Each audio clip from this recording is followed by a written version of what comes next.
रहे, क्योंकि संसार क्षण क्षण परिवर्तनशील है, क्योंकि संसार क्षण क्षण परिवर्तनशील है।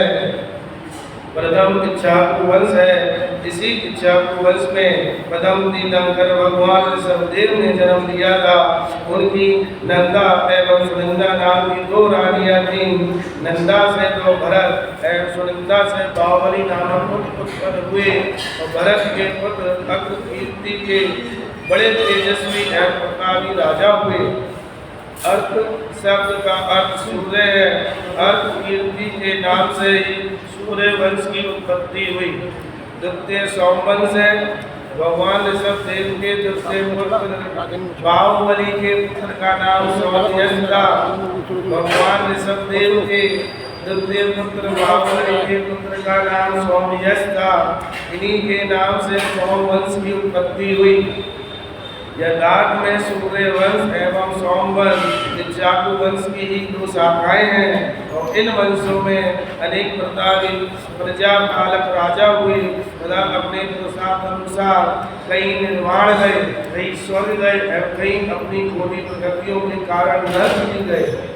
तृतीय वंश विद्याधर वंश है। इस वंश में भी बड़े बड़े पराक्रमी महापुरुषों ने समय समय से जन्म ले अपना व जगत का कल्याण किया है और इस वंश के मनुष्य विविध प्रकार की विद्याओं से विभूषित थे। जगत प्रसिद्ध रावण विद्याधर वंश का एक श्रेष्ठ नर रतन था। वह कला विज्ञान का आदित्य ज्ञाता था। उसका जल थल व जल पर पूर्ण प्रभाव था। वह राजा विनमी के वंश में उत्पन्न हुआ था। वह मांसाहार का त्यागी एवं विद्याधरों की अधिपति था। इसी भांति शुक्रव्याधि भी विद्याधर मनुष्य थे जो कि संपूर्ण कला विज्ञान के पारगामी तथा महाप्रतापी नरपति थे। ऐसे महापुरुषों को राक्षस व बंदर आदि कहना बड़ी भारी भूल है। चतुर्थ महावंश है।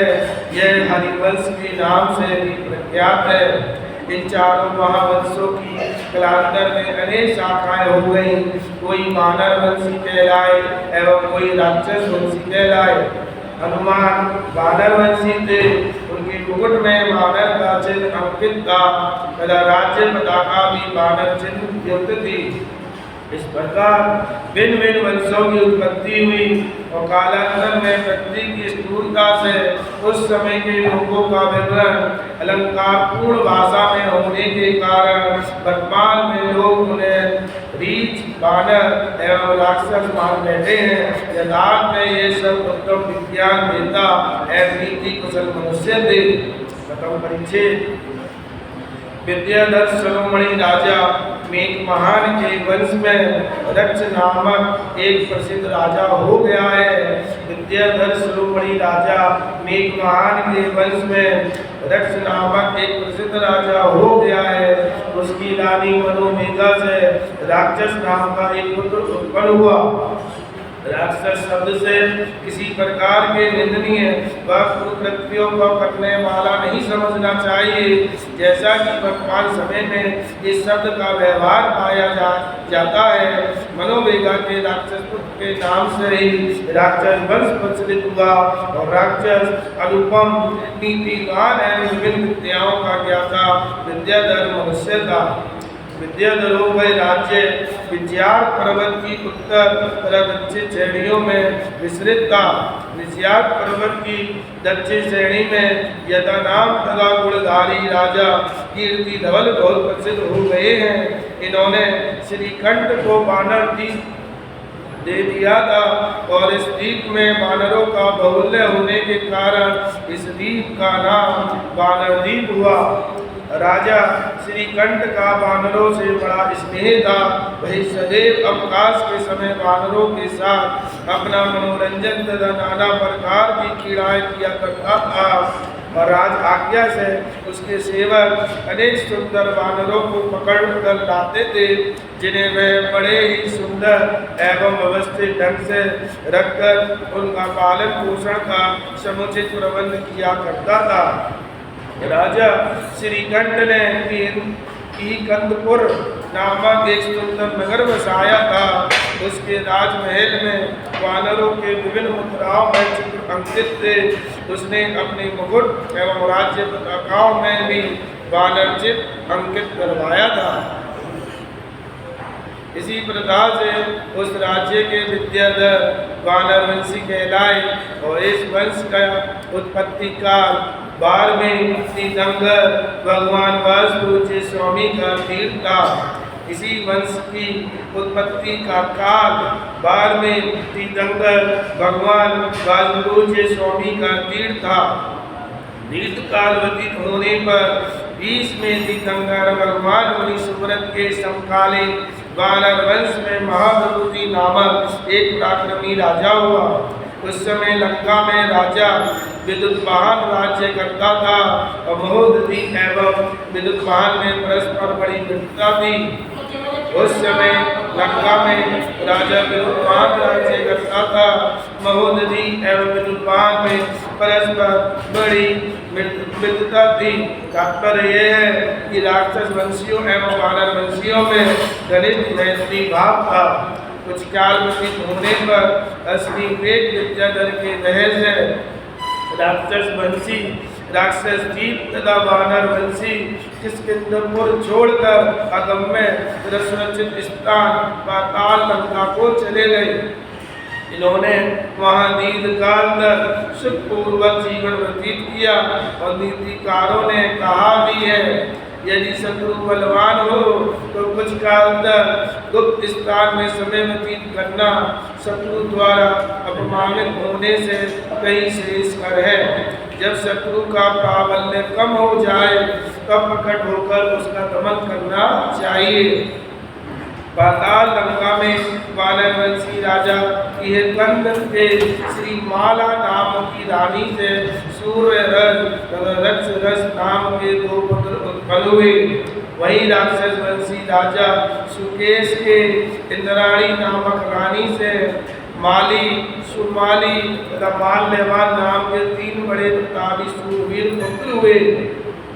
समय पाकर तीनों पुत्र यौवन संपन्न हुए और अल्प व्यय में तीनों भ्राताओं ने अनेक प्रकार की विद्याएं प्राप्त की। एक दिन सावधानी हेतु राजा सुकेश ने अपने तीनों पुत्र माली, सुमाली तथा माल्यवान को किष्किंधपुर के दक्षिण में समुद्र की ओर जाने से मना किया। तब तीनों पुत्रों ने आश्चर्य से दक्षिण की ओर न जाने का कारण पूछा। यद्यपि राजा कारण को गुप्त रखना चाहते थे, परंतु जब उन्होंने देखा कि तीनों पुत्र कारण जानने के लिए अधिक उत्सुक हो रहे हैं, तब उन्होंने कहा, पुत्रों, लंकापुरी अपने कुल क्रम में द्वितीय तीर्थंकर भगवान अजितनाथ के समय से चली आती है। तब उन्होंने कहा, पुत्रों, लंकापुरी अपने कुल क्रम में द्वितीय तीर्थंकर भगवान अजितनाथ भगवान के समय से चली आती थी। कुछ काल पूर्व राजा अश्विवेक से अपना घोर युद्ध हुआ, जिसमें दोनों पक्षों के आगणित शूरवीर चावल तथा योद्धा वीर गति को प्राप्त हुए तथा अपनी मातृभूमि लंकापुरी भी अपने अधिकार से निकल गई। अब लंका में सिद्धार्थ नाम का वहाँ बलवान विद्याधर राजा अश्विवेक के संरक्षण में शासन करता था। वह स्वभाव से ही अत्यंत क्रूर तथा दुष्ट है तथा सदैव हमारे चित्राण देशम में प्रयत्नशील रहता है। इसी कारण घोर शत्रु से सावधान रहने के निमित्त मैंने तुम लोगों को सचेत किया है। पिता के दैन्यता पूर्ण वचन सुनकर तीनों वीर भ्राता वीर विश्वास लेने लगे। उनके नेत्र अश्रुओं से भर आए। अपने बाहुबल का प्रतिबल कर विनयवरत होकर माली ने प्रार्थना की, पिताश्री, आप हमें उस दुष्ट निर्धात पर आक्रमण करने की आज्ञा अभी प्रदान कीजिए। माली के वचन सुनकर राजा सुकेश कुछ काल के लिए विगुण से हो गए, परंतु कुछ पूर्वापर विचार कर यदा पुत्रों को धीर वीर एवं साहसी मानकर अत्यंत प्रसन्नता के साथ प्रचंड शत्रु निर्धार होकर आक्रमण करने की आज्ञा दे दी। पिता की आज्ञा में तीनों रणकुशल भ्राताओं ने अपनी विजय वाहिनी के संग रणक्षेत्र के लिए प्रस्थान किया। संपूर्ण राक्षस सेना उनके साथ थी। उत्साह युक्त तीव्र गति पूर्वक गमन से लंबी दूरी को पार करने में भी कोई अधिक समय नहीं लगा। दूर से ही त्रिकुटाचल को देखकर तीनों भ्राताओं को ऐसा प्रतीत होने लगा मानो लंका जीत ही हो। और तीनों भ्राता मार्ग में निर्धारित के अनुसरों से युद्ध करते हुए आगे बढ़े।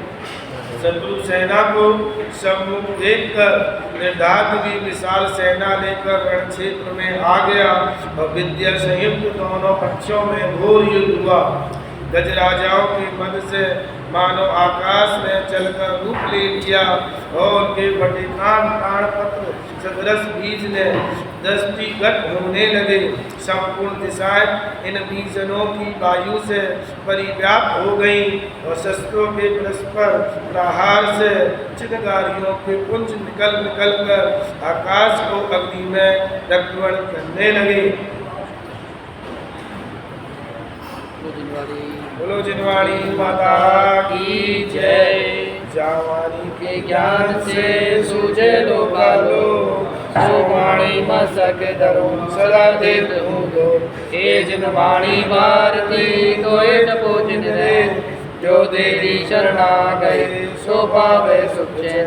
देव भजो अरिहंत को गुण सेवा निर्गन दया धर्म पालो सदा यही मोक्ष का बन। बोलो आदिनाथ भगवान की जय हो। बोलो शांतिनाथ भगवान की जय। बोलो जिनवाणी माता की जय। बोलो पंचब्रह्मेष्टि भगवान की जय हो। बोलो पद्म पुराण ग्रंथ की जय हो। बोलो आचार्य रविसेन आचार्य की जय हो।